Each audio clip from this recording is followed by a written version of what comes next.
All right, guys, so we have a birthday party coming up that my daughter is going to be going to here in, I think, a week and a half or so. So I decided to make these cool little Christmas trees for all of the people that are going to be going there. That way, the kids, since they're like 4 and 5 years old, somewhere in that area, can have a little activity to do at the birthday party. So the mom is going to grab some paints and things like that, and the kids are going to get to paint these cool little Christmas trees that I made from scrap wood inside of my workshop. So hope you guys enjoy this video. Well, this was quite a simple build if you ask me. I just ended up taking a bunch of the scrap wood that I had left over in the shop, and I think it was the scrap wood from when I was doing the hidden door that kind of covers up the water heater in the back of the garage. So they're all the same size.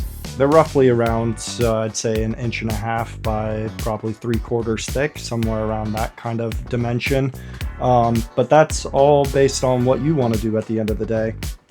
The only important thing is that you just repeat the same process over and over again. So what I started by doing was cutting the top triangle, and I have my saw set to the 31.5-degree angle. I tried it with a 45 and it just seemed a little sharp, so I reduced the angle to the 31.5 and it looked a lot more natural for the tree. The other thing that you're really going to want to do is set up the stop block on your saw. So what you end up doing is setting that stop block to where you can cut that first triangle over and over and over again until you get the quantity that you want for however many trees that you want to build. And then what you have to do after that is just move that stop block over the same amount of space as the thickness of your wood. So in this case, I moved it over 3/4 of an inch every single time. Don't ask me what that converts to in metric units, but I'm just going to go ahead and use those standard units right now. So you just move it over 3/4 at a time, and you would repeat this process for however many layers that you want the tree to be. So in this case, I think I moved that stop block a total of 3 or 4 times in order to get my 4 pieces here that I wanted to glue together to make the Christmas trees.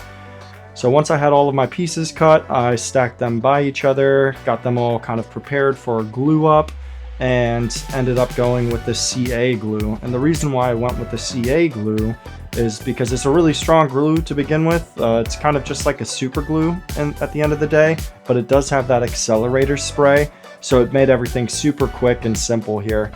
Now, these 4 and 5-year-old kids are probably my favorite customers because they're not going to complain about any defects in these trees whatsoever. I think they're just going to be happy at the end of the day that they have something cool that they get to paint in their own unique way, and that's all that really matters to them. So they're not going to see any of the things that I noticed while I was putting these trees together. But when I was sanding these trees, I didn't have any issues with that CA glue at all. I didn't have pieces coming apart or anything like that.